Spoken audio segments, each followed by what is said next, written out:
कुछ बात करना चाहती हैं? नहीं नहीं नहीं नहीं नहीं नहीं वो विषय मतलब नकारात्मक चीज़ों पे बात नहीं करना चाहती मैं कहते हैं ना कि जले पे नमक छिड़कना, वही काम इस समय अक्षरा सिंह जी कर रही हैं। अक्षरा सिंह जी ने अनुपमा यादव को ऐसा मज़ा चखाया कि अनुपमा यादव अब किसी के बारे में कुछ नहीं बोलेंगे। सबसे पहले तो आप वीडियो को लाइक करें और चैनल को सब्सक्राइब करना बिल्कुल ना भूलें। यही अनुपमा यादव थी जब पवन सिंह जी के साथ थी तो अक्षरा के खिलाफ आग उगल रहे थे। वही अनुपमा यादव आज ये कह रही है कि अक्षरा सिंह बनना कोई मुंह की बात नहीं है, आप प्रेमिका बनोगे तभी आप अक्षरा सिंह बनोगे, मतलब इस तरीके की बात आ रही है।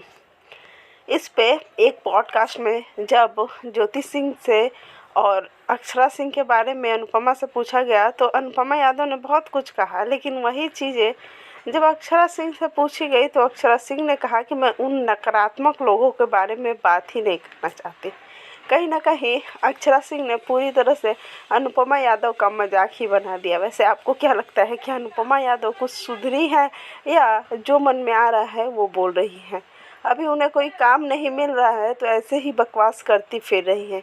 इससे पहले भी अनुपमा यादव और अक्षरा सिंह की बहुत सारी कंट्रोवर्सी हुई थी जिसमें अक्षरा सिंह ने मुंह तोड़ जवाब तो दिया ही था, लेकिन इस बार वो कुछ बोलने को तैयार नहीं है। सोशल मीडिया पे बहुत सारी चीज़ें चल रही हैं लेकिन अक्षरा को कोई फ़र्क नहीं पड़ता, वो आगे बढ़ने वालों में से है और आगे बढ़ भी रही हैं। वैसे आपको ये वीडियोस कैसे लगे कमेंट्स में ज़रूर बताइएगा और अक्षरा सिंह का नया लुक्स आपको कैसा लगा कमेंट ज़रूर करें और वीडियो को लाइक भी ज़रूर करें।